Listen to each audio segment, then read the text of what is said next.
Well, first of all, we're just happy to see you. Can you just tell us a little bit about what the last few weeks have been like for you and your family? The last few weeks? You mean the last few months? Whatever, yeah. Last few wherever weeks you want to start. You could start when you were born if you'd like. Hey, life is good. I'm blessed to be here.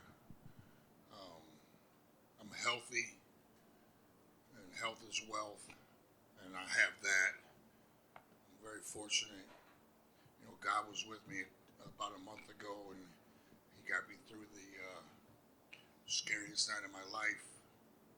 And we came through with my mom and dad still alive, and I didn't quite have enough in me to get my dog Hammer, but he'll always be with me the rest of my life. He meant the world to me, my first dog ever, and until you have a dog, you don't get it, and I didn't get it till I got one.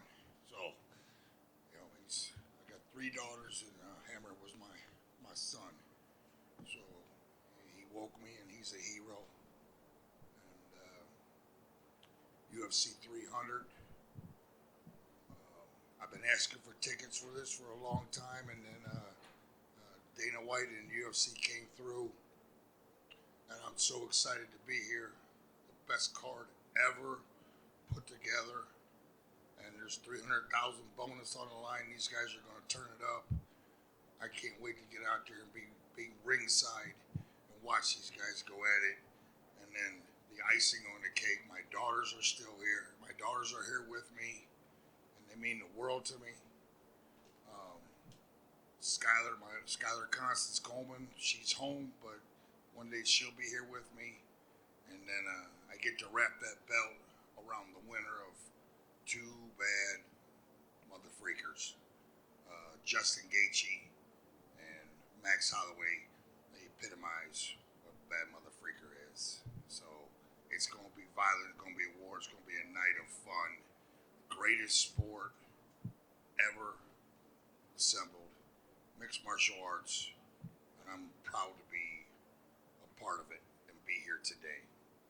Were you surprised with the reception that you got from the MMA community after everything happened? Were you surprised at the way that everybody kind of rallied around you and your family? Yeah, when I woke up and came through and started talking to my family, my daughters were right there bedside with me the whole time.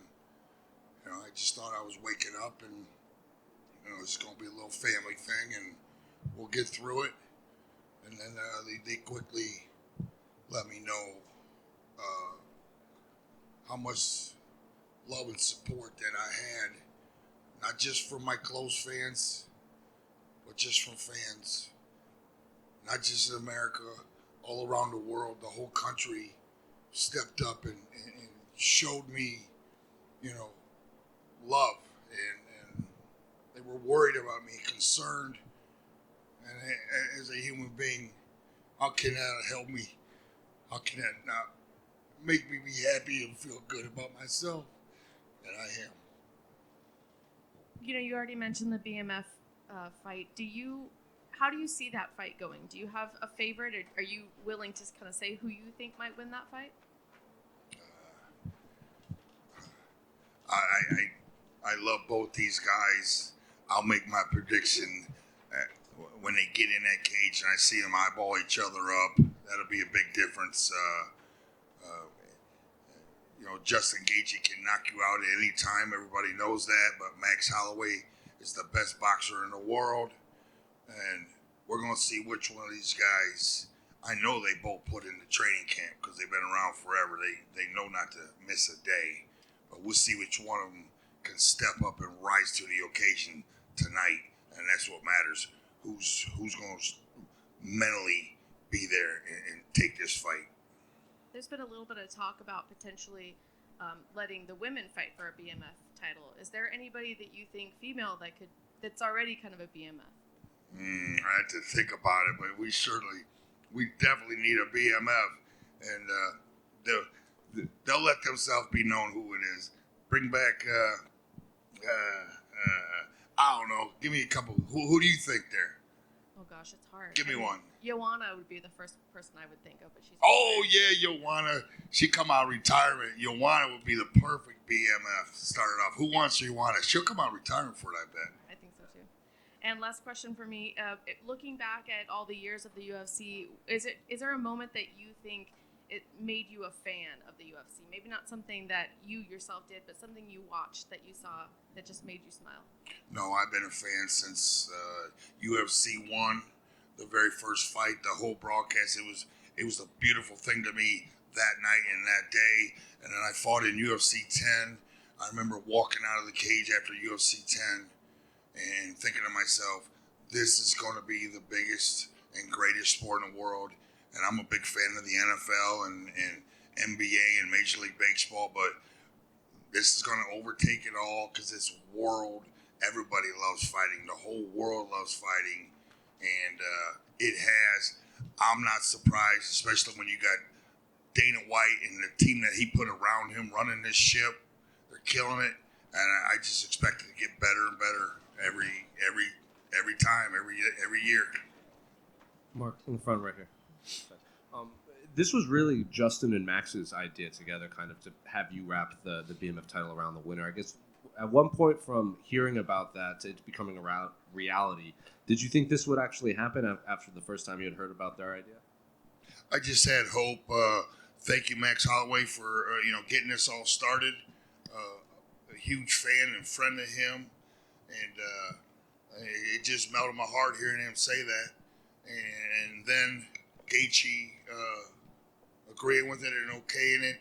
I got the ball rolling, and then the fans got aboard, and they asked for it and called for it, and that's the only reason I'm here today. So I'm grateful for Max and Justin asking for it, and the fans, you bringing this to fruition.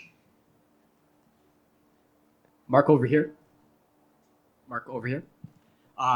So I just preface this, thank God that for your health and thank God that you woke up and everything. But when was the moment that you realized that you weren't just a hero, not just in the MMA and wrestling community, but you're now a hero all over the world? When was the time that you realized that when you woke up, and who was the person that made you aware of what was going on internationally and what was going on in the news?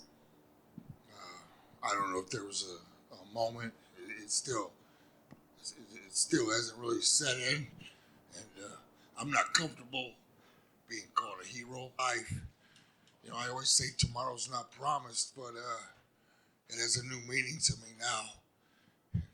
It's so true. God was with me that night, and I'm blessed to be here, and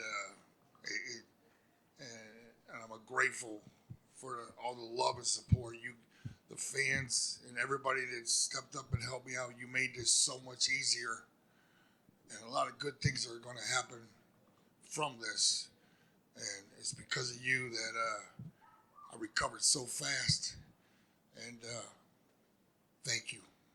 And we're up to UFC 300. How does it feel that you building the sport to what it is today? Now we're at 300 events. How does that feel being at the premier event at the sport that you helped build?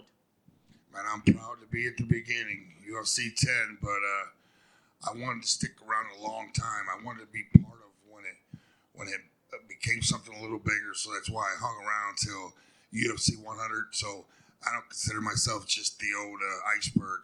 Just I made it to the middle, and now watching it grow and grow. I'm proud to be part of this sport. Am I cutting out here? Yeah. No. Just proud to be part of this whole organization, and let's keep going. Let's keep getting better and better. The athletes get better, and I think we're just going to continue to climb. And one last question for me, obviously from your heroics and throughout your entire career, you proved that you're one of the baddest mofos on the planet, but when are you going to get back in the cage? That's a good question. Yes, sir. Let me see. I'm going to do something. I don't know what and I don't know when, but I went 12 years without working out after my last fight. It was a rough 12 years. Drank quite a bit, was an alcoholic. I got I'm proud to say I got 3 years sober now. That's the only reason any of this was possible, because I humbled myself and I checked into rehab. I learned how to live life sober, and it's the greatest thing I've ever done. And if anybody's out there struggling mentally or with alcoholism, you can't do it alone. Reach out, get some help. It'll change your life for the better. And it's not easy, but it sure is worth it. Never call out more. Yeah, congratulations, by the way. Never bet the house against the hammer, right? Never bet the house against the hammer. No, sir. Absolutely. Never. I'll let you know when I'm finished. Hey, Mark, how's it going? So your dog was the hero here, obviously, besides yourself. When you got him, did people warn you about the breed? It's a dangerous breed and all that? It doesn't. Nobody warned me, but if they did, you think I would have cared? No. He was the kindest, gentlest, loving dog I've ever seen. But sure, he had a big bite. But I mean, there's risk in life. But I don't think about that very much, and I don't really have too much to say about that. He was fine with me.